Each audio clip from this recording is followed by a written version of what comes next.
So fresh coat of paint. This is the new rear engine mount bracket for the Ducati Grom. This will be pretty nice because now this is actually an unboltable piece. So let me get it off of this little hanger setup that I got. Sorry, I had to do this, you know, so it could dry in the sun, but I can give you guys a good idea how this goes together now.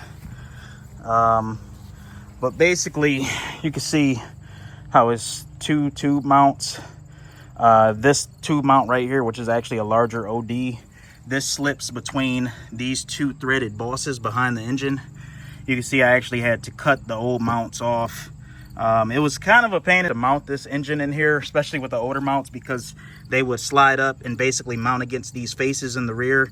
On the stock Ducati, they actually use these bosses to mount the swing arm to, because they use the engine as a structural member.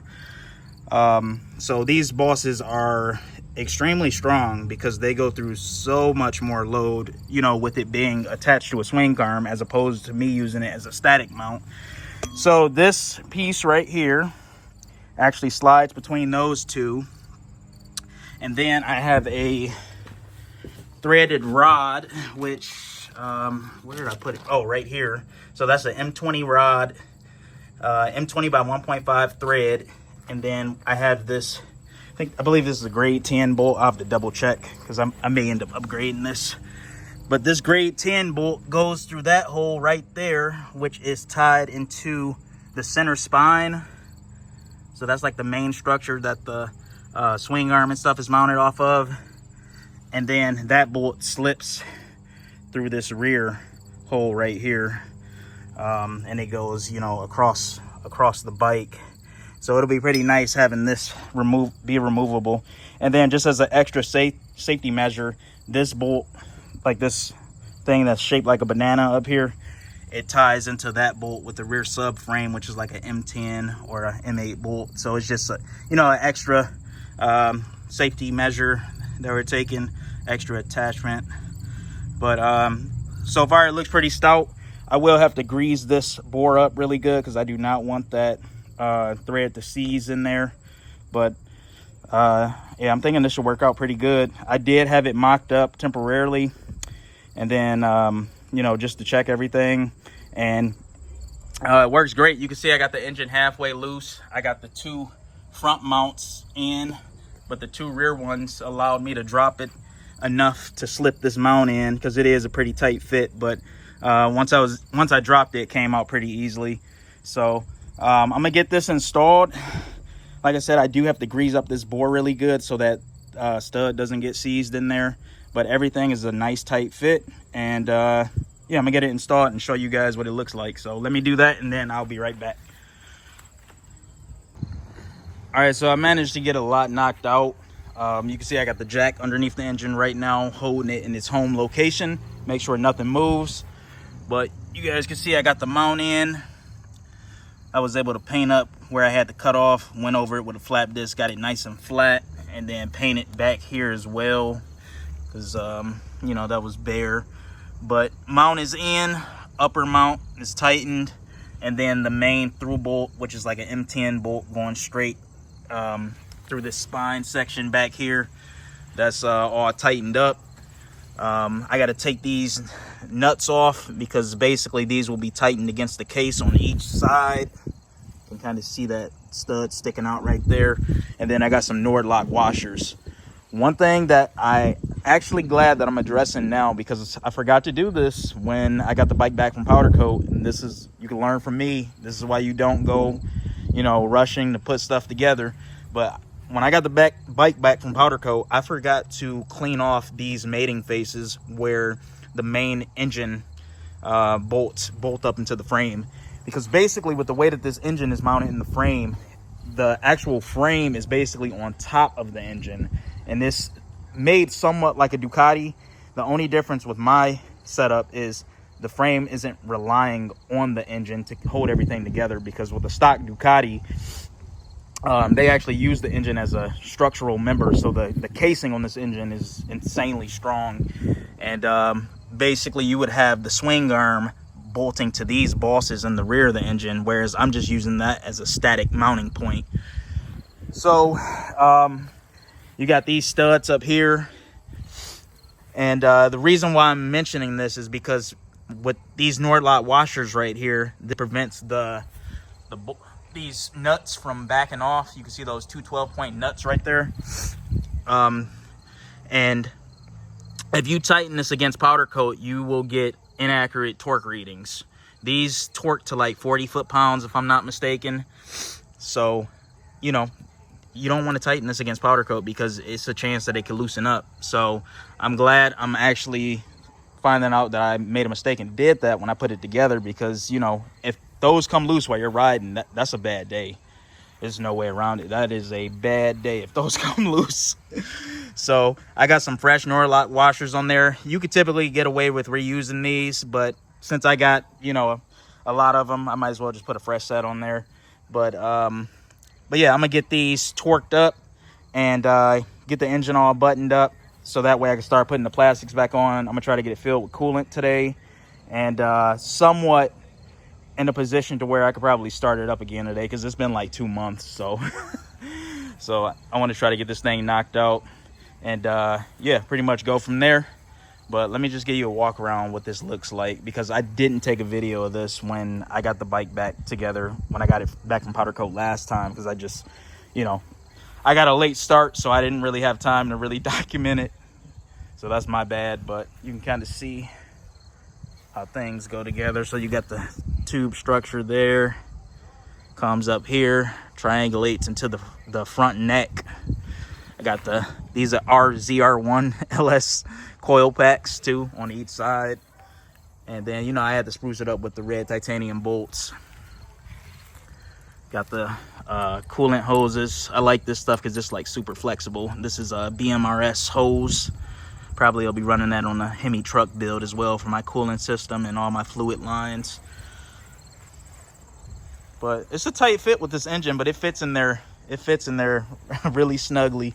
One thing that will be nice this time around, because even with having to lower the engine to get this mount in, it makes it a lot easier to get this in and out with this mount being removable now. So that is, I don't know if I'll really be pulling the engine out, you know, in and out like that, but if I ever had to, it would just make it that much easier, because that was one thing that I've always dreaded to do on this thing. It just made it so hard with the way that the previous mounting system was. But yeah, it's in there. This wiring does look a lot cleaner once, you know, once that's all zip tied and stuff. So don't pay attention to that right now. I'll show you when, you know, when I start putting the plastics back on. But I'm gonna get back to it, and then, you know, give you guys an update. So give me a sec, and let's see what I can get knocked out while I still got daylight.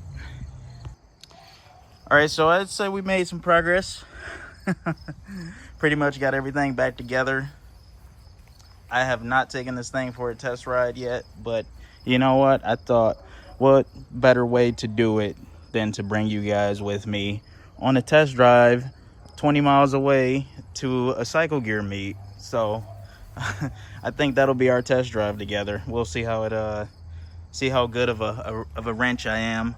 But yeah, this thing visually, it looks put together. So I had to bleed the rear brake. I got that taken care of. Had to change the this rear disc, because that I accidentally rode on the pads a little bit too hard when they wore down. So that got swapped. Got the coolant system pretty much filled. I think this thing is a little bit of a pain to bleed. I gotta usually lean the bike all the way over each side because of the 3 radiator setup that I use.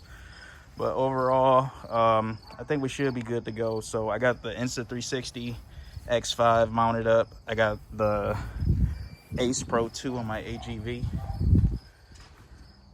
which is extremely clear.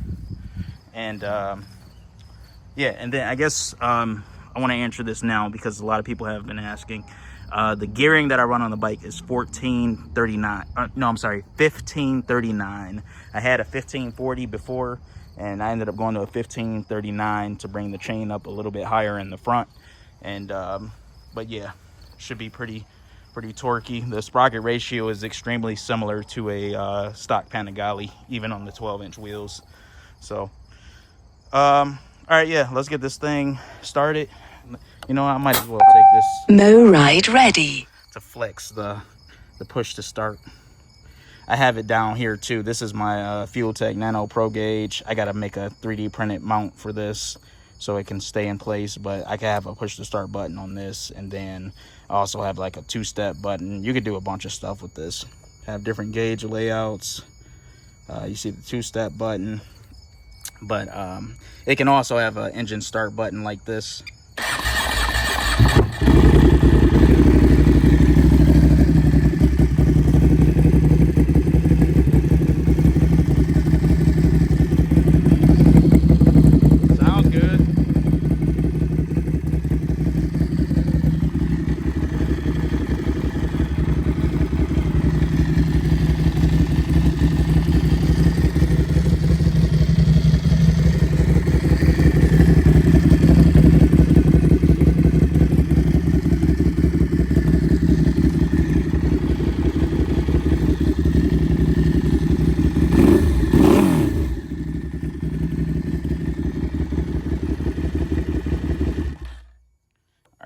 Let's get suited and booted, and then let's head out and see how this thing does.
I've been hot lapping this thing for like 3 hours straight.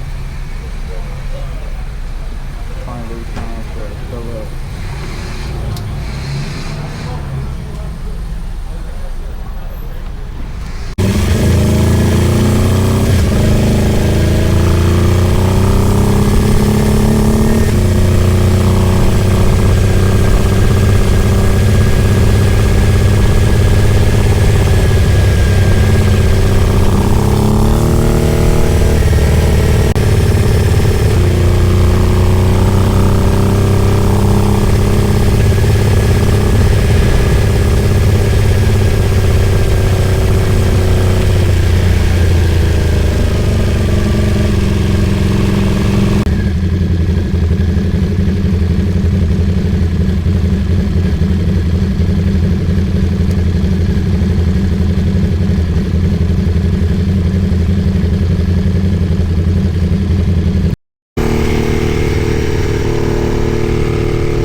all of this stuff is pretty much